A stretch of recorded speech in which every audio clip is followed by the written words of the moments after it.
Small town drama ain't nothing like it. It's drama.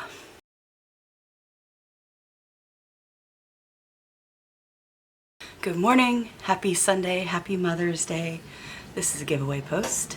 Hope y'all are doing good. Hope you are doing something to take care of yourself today. Because it is Sunday, self-care Sunday. I'm just doing a get ready with me chat and such today. It's not really been a long week, it's just feels like it's been a long week. And my skin is breaking out, which it hasn't done like this since I was a teenager, which is not fun. Part of the super fun of perimenopause is you go through puberty backwards. I'm finally trying the Innisfree green tea seed hyaluronic cream as my moisturizer today. Wolf and I are actually leaving the house because I realized, other than work, which is literally across the highway from our house, I haven't gone anywhere in a couple of weeks. That's part of the whole working on the mental health thing. I don't want to go anywhere when I'm not happy, so there is a farmer's market going on right now. Somebody at work was complaining because they moved it off the square where it has been for probably at least 50 years. And they said they were going to build like this whole nice roof over it, so it'd be like an open air market with a cover and stuff, and then they didn't do any of that. Well, no, because the mayors of our local town changed, and where the old mayor was all about building up kind of existing traditions and existing things, the new mayor decided he wanted to build a frickin' water park at one of the parks, which is great, except they raised sales tax, and only the city, the main big city of the county, got to vote on that. But the main big city, which is not that big, is the only place where the rest of the county can go shopping. So by raising their sales tax, all of us have to pay to contribute to this water park. And if you don't live in the big city, you'll have to pay to use the water park. So we're contributing to benefits we don't get, and we didn't get to vote on that. And so everybody's a little bit pissed about the water park. Barely passed, like only passed by like 2% of the vote. So not even the entire town wanted the damn water park. And it's not like we didn't already have a city pool and a city skate park and a really nice teen center. And there's a splash pad type water park that's almost the same as what they're building the next county over, in like the first town in that county. So everybody, and that's free to use, so everybody can go to that anyways. So it's like, do we really need this here? Is this really the most important priority that we have? That we're willing to raise sales tax during a time when people are struggling to put food on the table? Let's do the opposite of what we've been doing though, and do like a purple into teal instead of teal into purple. How does that sound? That's using some different colors than I haven't used. Let's see. The job is going well. I do like my job. There's like a lot of like besides the drama in the big city, there's a lot of small town drama that goes on too. And since I work at the only government, and I say that loosely, office that's open on a daily basis in both the small town we live in and the small town that we live right next to, that we're actually in the county and we're on the line between, because if you don't live in Arkansas or in a rural area, for small towns, there's like a small area that's actually incorporated, but then there's also like county lands that's considered for the mail purposes part of that incorporated town, but it's not actually part of the incorporated town, it's part of the county. So we live on the line of what part of the county is considered part of that one, and what part of the county is considered part of that one. And there's one water department that covers both incorporated areas and all of the county areas that fall under those two incorporated areas. But the actual incorporated area of the town that we technically are in consists of a Dollar General, the Eagles Lodge, or a post office, and a liquor store. And the vet. Can't forget the vet. And I think there's like a storage unit thing. There used to be a gas station, but it's shut down. And then there's a big industrial area, but it's like boat manufacturing and a welder and things like that. It's not like anything that we make use of. Although Wolf did work for that boat manufacturer for a long time. Oh, there's a restaurant equipment company now. Does it have like cool stuff, or does it just have restaurant stuff? I will, whatever we do today, I will probably do either, you know, a hang out with us video or a haul video if we go shopping or whatever. The town next to us has quite a bit more because the town next to us is on a lake. In fact, that's how it got its name. Its name is Lakeview. There's a very large lake. Well, actually, it's about a quarter mile that way. And but to actually get to the dam is about 3 miles that way. But the town next to us, which is called Lakeview, includes the dam. It also includes the area down under the dam where like the river comes out. And there's a really nice restaurant. Like, it's been the nicest restaurant in the county for longer than I've been alive. So I'm gonna go with 50 years. And it's got a campground, and the really nice restaurant also is on a resort that has peacocks.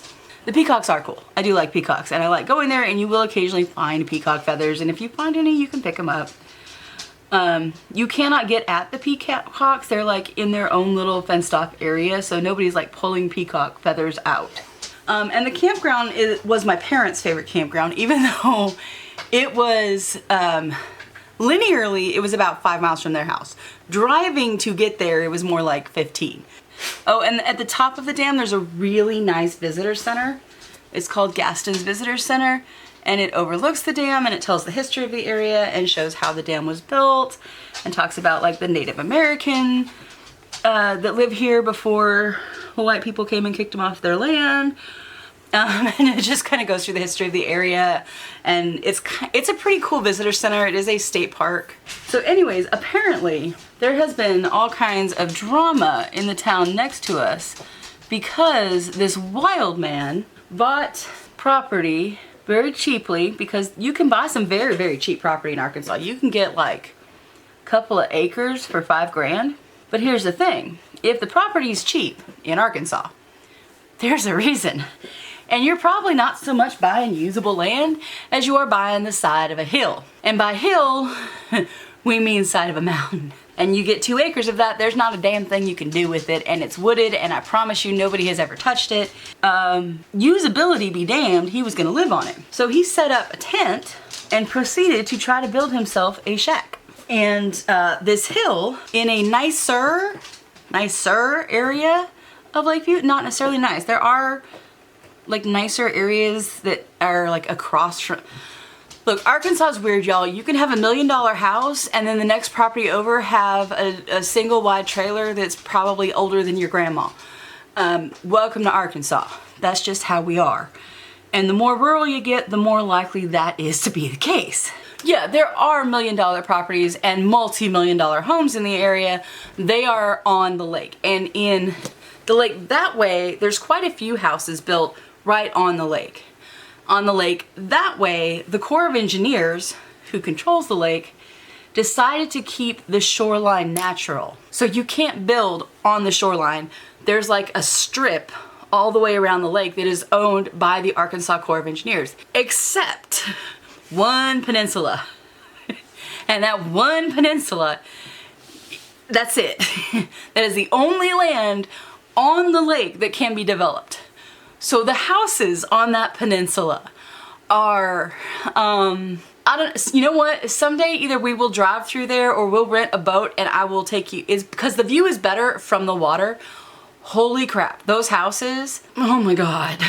They are $15, $20 million Arkansas costs, which means $50 to $80 million anywhere else. Like, if you've ever seen the celebrity houses on Lake Austin in Austin, Texas, yeah, those kind of houses. So anyways, this guy decides to buy this acre and build a shack with the scraggly little trees that grow on a cliffside. Why did this cause drama? Well, like I said, there's a nice area right across the street, or I don't know, right in the same area. And they were very much put out that somebody would dare to build a crappy little shed like this out of plywood and scraggly old trees in their view. And they were very off-put by the wild man's look and behavior, because he's not real sociable. He's one of those backwood Ozark types that you see in movies and, you know, the da-da-ding, ding, ding, ding, ding, ding. Yeah, he's that type of guy. We do have those around. Now, generally, once you get to know them, they are the nicest people who would give you the shirt off your back if you needed it. However, until you get to know them and until they decide they like you, they're scary as hell. They're scary is another word that I try not to say on this channel. These people were quite put off, and they let him know that they were quite put off with what he was trying to build. So he decided he didn't like them, which means they got the scary side of him. And it was very, very dramatic. Like, there were rumors flying around that he had moved from up north and he had been part of some nudist colony. I don't know why that was so scandalous, but apparently that was the biggest scandalous thing they could think of with him. Note, he never went unclothed while he was down here. They just decided that was part of his mystique. That's what happens when you move to Arkansas from up north. Either be sociable and tell us your history, or we're gonna make one up for you. And they were trying to figure out how can they get him to not do this. And they weren't, you know, it never occurred to them to talk to him about it, or, you know, give him credit that he's starting with this and he will improve it over time. No. They went straight to the cops. Hey, can you do anything about this? To which the cops said, no, he owns this and he's in the county. So then they tried some sort of lawsuit, like, aren't there codes? Yeah, this is Arkansas. There's no codes out in the county. You can do what you want as long as you own enough land, and enough land is an acre. So there wasn't a legal way they could get him off, and obviously, you know, talking behind his back wasn't doing crap. So they got together enough money, I guess, to offer to buy his land, and arranged with a town in the next county on the other side of the dam to get him in an apartment there. So they have bought him out of his land now, and he is no longer our problem. He's living in the town on the other side of the lake. So the drama has been resolved. But that drama has been going on for 3 weeks now in the town we live in. And it has been absolutely cracking me up, because I'm just like, or y'all could just leave him be. You know, that's an option too. You don't have to look at him. But no.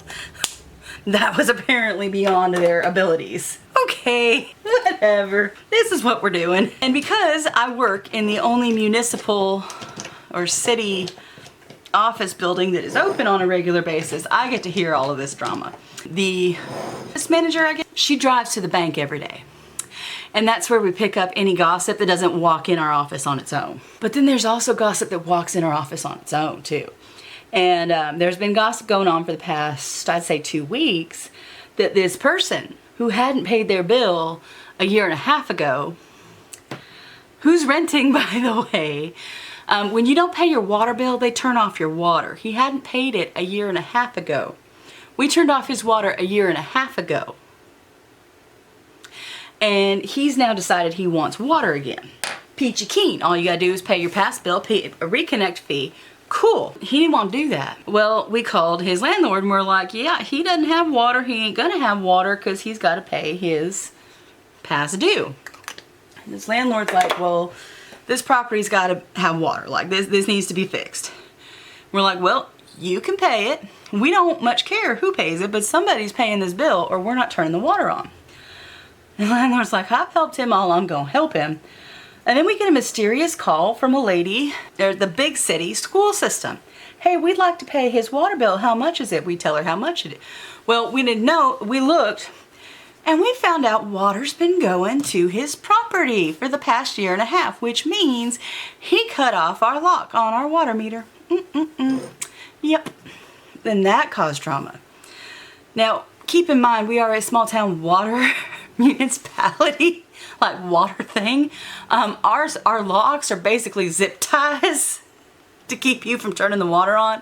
It's not that hard to cut them off. Somebody from the big city that has 13,000 people in it ain't that big, wanted to help him out, pay his water bill. We assumed they didn't know the whole story, so we told them how much was owed with the past due and the reconnect and the charge for, let's put it nicely, the water that has gone through the meter since his water got turned off. The water he stole. Shh. So yeah, when we told her how much that was, she's like, we can't pay that much. We're like, well, don't know what to tell you. That's how much it's gonna be. It was decided by this gentleman that he wanted water more than he wanted to whatever he was doing before. I don't know, but he wanted water. He came up with the money to pay half, and the nice lady from the city paid half. So that drama's been going on of it, and he has not been super like thrilled that we wouldn't just turn his water back on if he said, okay, I'll start paying. That there was a process, but it got resolved, and everybody who's doing something has done something. But wait, there's more. There's so much drama, and I love it because I'm not involved, but I get a front row seat to it. Another gentleman who's a little crazy. Like I said, this is Arkansas. We're full of crazy, especially the more rural you get. And we're not even that rural, y'all. There's another gentleman who owns about 6 acres. And he decided, hey, I'm gonna come up with a way to make some extra money by renting out my 6 acres, because it's my 6 acres, I can do what I want. And I say, yes, you can. So good for you, sir. And he splits up his 6 acres, and he puts a mailbox on each one of these split up 6 acres, and he lives on one.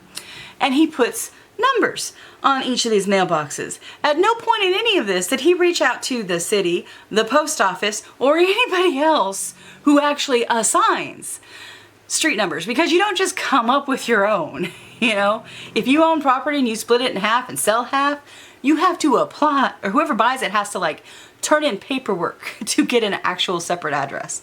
I know this because I have done this. The powers that be, meaning city and county government, have just kind of said, okay, fine, whatever. A lady called this week, and she was renting a trailer that is on one of these split up lots. See, there was a purpose for me telling you. It wasn't just to talk. And she needs water. Well, Mr. Crazy Man, he needs to come in and say, you know, this is a separate property, and he needs to put a landlord deposit down, which is smaller than the average deposit, to say that yes, I own this, and I am saying you have my permission as owner to do stuff and install a meter and all of that good stuff, which technically we'd already done, but he took his deposit back and said we're not going to be using it anymore, but we didn't actually pick our meter up.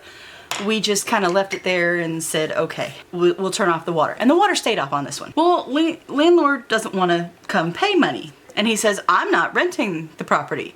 The guy that put the trailer on the property is renting the trailer. We're like, okay, so they're stealing your land and they don't belong there? And he's like, oh, no. The guy with the trailer is paying me. But since he's renting his trailer out, he should pay the landowner deposit. We're like, oh, okay. So we reach out to the guy who owns the trailer that is on the land that the trailer owner is renting from Crazy Guy that wants to rent said trailer to this other lady. It's getting complicated. Turns out, and this was at a brand new number that we'd never heard of. You know, we didn't have in our system, but we're like, hey, we know this guy does this, so okay, fine, we know how this goes. We'll put a new meter out there, it's not that big a deal. And when we told the lady, you know, it might be a while because we have to put a new meter out there, she says, no, there's already water to the trailer. And we're like, that's really weird. Because according to our records, there's no building on any of his split up properties that we have put meters on. So how can there be water? Because he doesn't have a well. Here's the name and number of the guy I'm renting from, which is not the owner of the land. So we call him.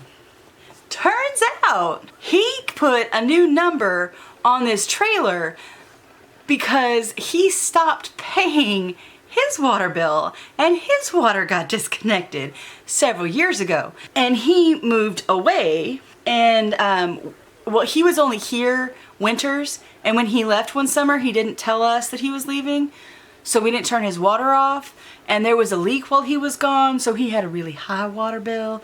And when he came back he said, screw that, that's your fault. And we said, no sir, you never told us you were leaving, you never told us to turn off your water, that's not our fault, you have to tell us these things. And he said, well, I ain't paying it. And that's the last we heard from him, so we turned the water off. And it has stayed off. Well, now he wants to rent said trailer out. And we're like, well, that's just, you know, fine, but we're not turning the water on there until you pay that last bill. It's just not happening, sir. And that's as far as we have gotten. He did not like that answer. Managed to actually, like, piss off the lady in the office that I have never seen angry Like to the point where she finally hung up on him and told me under no uncertain terms am I to speak to him. If he calls, I have a very specific script I am supposed to say, and then without waiting for a response, I am to gently put the phone back in the cradle. Don't slam it, don't hang up, like, but terminate the conversation. I'm just like, okay, this will be fun. Because see, she was on vacation Friday and she's on vacation Monday, and I fully expect him to come in on Monday. And I am just, because on Friday, the other guy that I was talking about that's now been resolved, came in, of course, while she's on vacation. And it's a good thing I listened to the gossip because I kind of knew where the hell we were with this. And we were able to resolve it and get him water. Because he did not like when I first said, well, sir, she's out till Tuesday. He's like, I'm not waiting till Tuesday for water. And I'm like, well, he calls somebody with authority to do something other than take money, and we'll see what we can do, but I can't make any promises or decisions. And that's exactly what I'll say to this guy if he shows up Monday is, well, let me get a hold of somebody who's not me to see what we can do because I can't make this decision.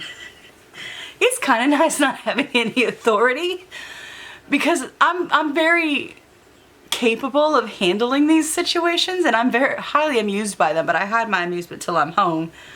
And talking to somebody else who hopefully shares my amusement at this situation. I don't have any responsibility for deciding what to do or how to handle it. When these people get upset, I can just call someone else and go back to entering my payments in my computer system.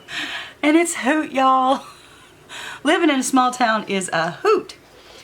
But it's also really nice. Like, I've met some of the nice people, like the lady who retired, who caused the upward movement. Like, I haven't quite figured out whose job, like who I replaced at my job. But what it sounds like happened is the person who was running the office retired.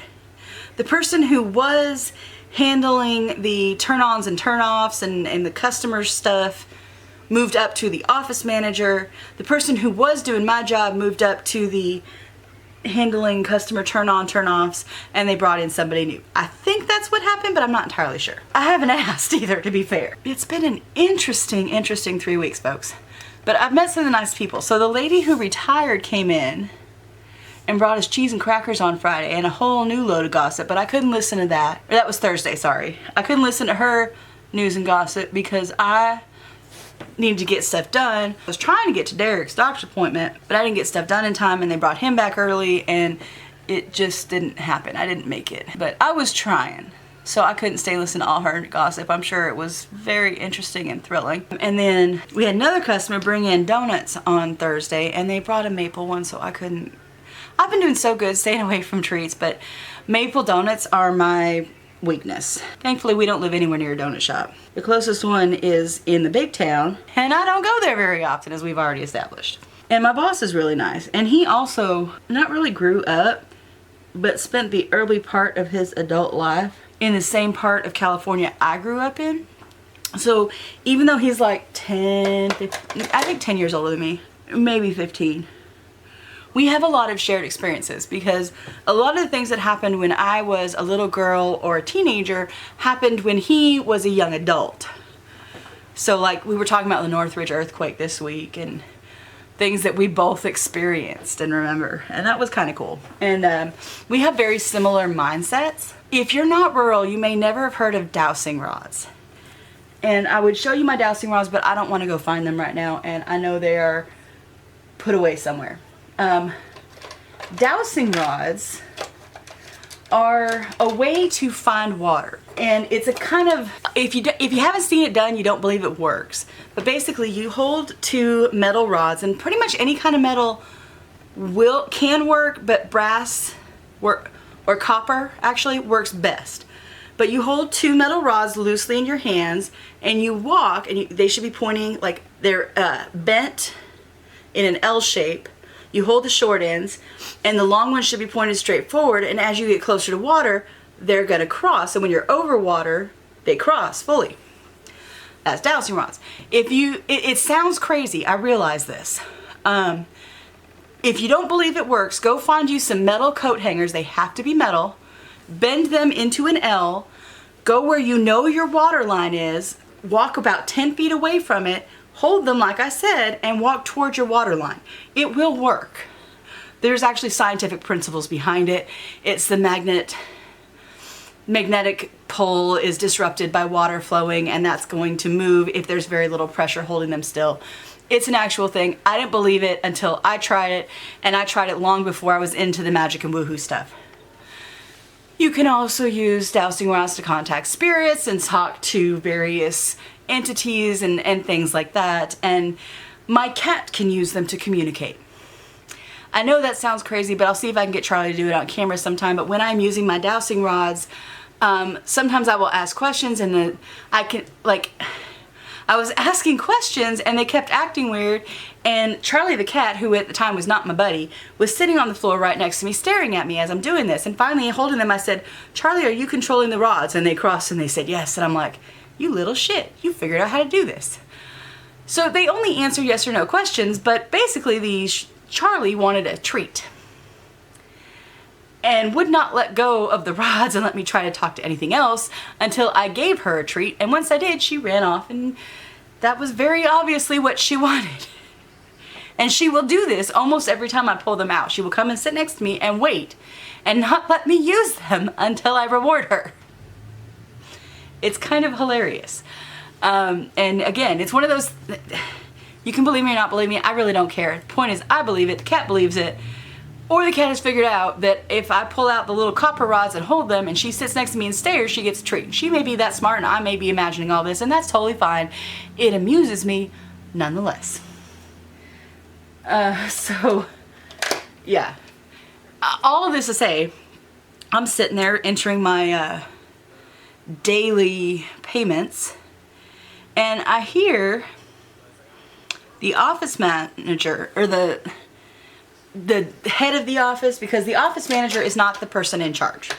The person in charge is the water, I don't know, the director, I don't know. It's a guy who knows water equipment, and he's technically in charge, but he's rarely in the office. He's usually out handling water stuff. Anyways, he comes in and he tells the office manager, who's the bookkeeper, "Hey, I just want you to know that I purchased dowsing rods." And she's like, "Yeah, I know. You bought them on Amazon. I get notified when you buy stuff on Amazon." He's like, "Well, okay then." And I'm like, You bought dowsing rods?" And he's like, I'll prove it to you later that they work when they come in." I said, no, I fully believe in them. I just was shocked that an actual municipal, county, government-run water department kind of would be able to justify buying something that's a little bit woohoo unless you are country and you know these work.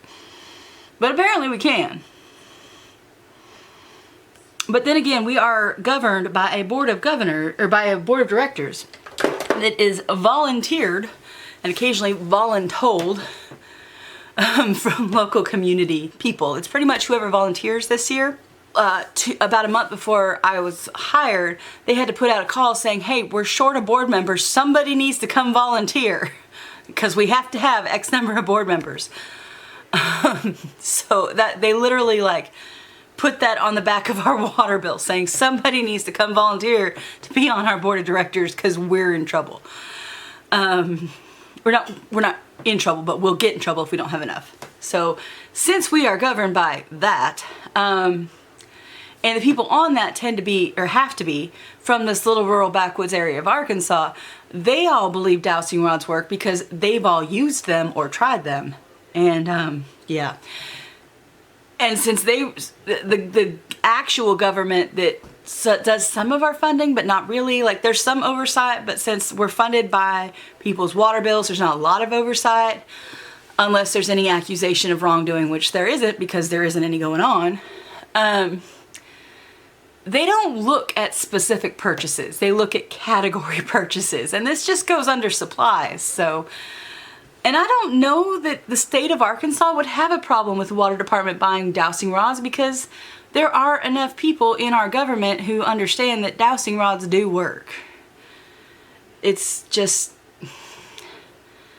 I can tell you they work all day long until you go get a pair of metal clothes hangers and test it for yourself. You're not gonna believe me, and that's totally fine. I didn't either. Seriously, go find you some dowsing rods or go find you some metal coat hangers if you don't wanna buy a dowsing rod, and test it over your water line. I promise you, it works. And there are scientific principles behind it, I promise. The woohoo side, you can believe or not believe. The cat using them, you can believe or not believe. But they find water is a scientific fact. However, we live in Arkansas, and we live in the Ozarks of Arkansas, which means we have a lot of rocks under us, not sand, not dirt, rocks. And rocks also disrupt the magnetic and it's magnets. The magnetic fields running through the earth, which again, scientific property, scientific principle, I'm not even getting into the woohoos of it. Rocks have magnets. Different rocks have different magnet fields. It's science, look it up.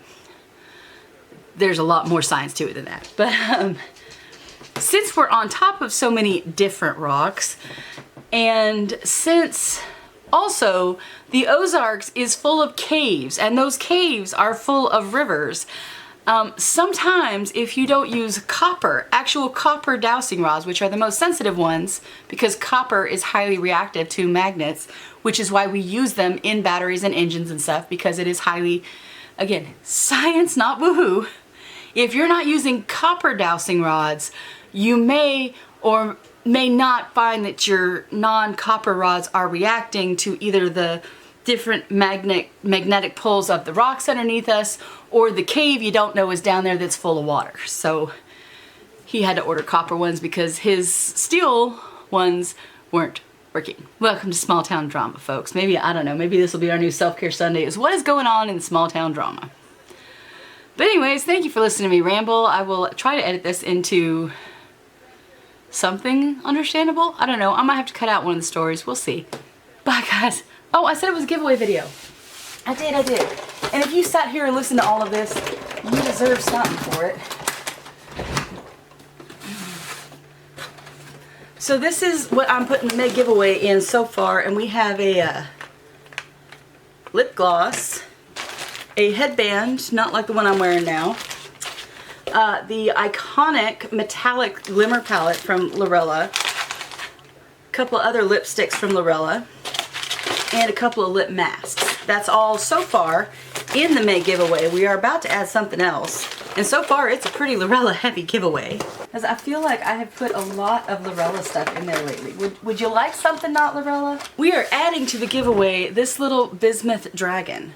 There you go. We're adding to the giveaway this cute little bismuth dragon, or werven, because it doesn't actually have legs. If you would like to enter the giveaway, all you need to do is fill out the form that I have linked below. It asks you for your email address. Don't worry, I promise I will be the only one who uses it, and I will only use it if you win, or if I want to send you something because you've commented so many nice things that I appreciate you, which I have done at least once. I think twice. I don't know. It's also going to ask you what video you are watching. You are watching a Self-Care Sunday where I rambled about Arkansas stories of a small town. So we'll call it Small Town Self-Care Sunday. And what did I add to the giveaway? I added a, you can say crystal dragon, you can say metal dragon, you can say crystal, whatever you want to say, some variation of that. So I know what video you watched. Now, there are a few rules. This giveaway is open to US residents only. You can only enter from one, like once per person per video. That should be obvious. But since last time somebody thought I wouldn't notice, I'm telling you, once per person, not per email address, per person per video that I add something. Live in the US, be 18 or over.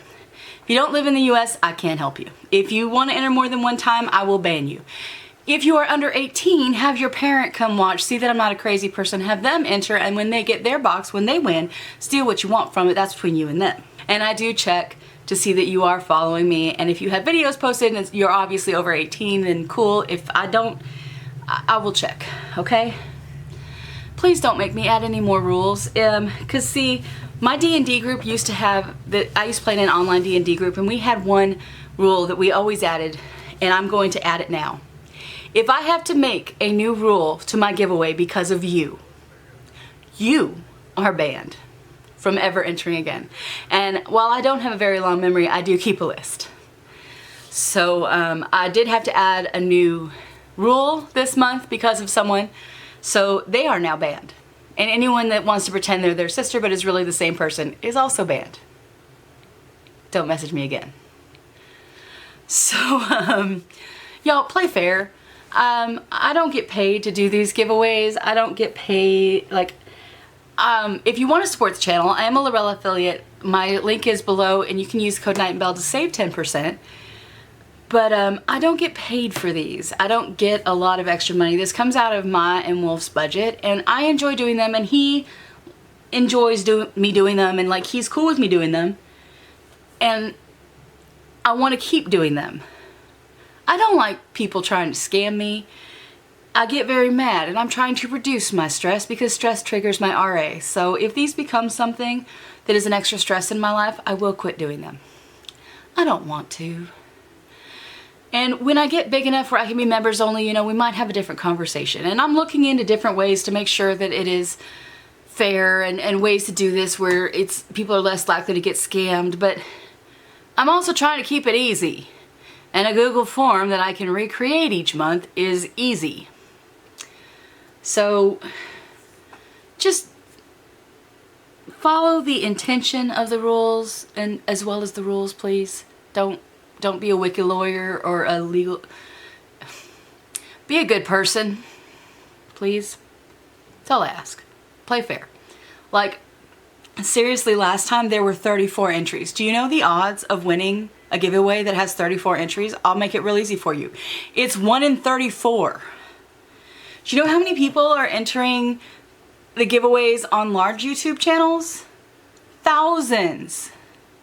1 in 34, and I'll tell you, half of those 34, like, the person who won last month, she was like 8 of the 34 entries. You get multiple chances to enter. In a big creators giveaway, you have like 1/10,000th of a chance. So your odds are already so much better than mine. You don't have to scam the system. That's just common sense, y'all. Don't shut down a good thing. All right, thank you for joining me. Thank you for listening to me ramble. Hope you take care of yourself today. Have a nice Sunday. Happy Mother's Day if you are a mother. Bye.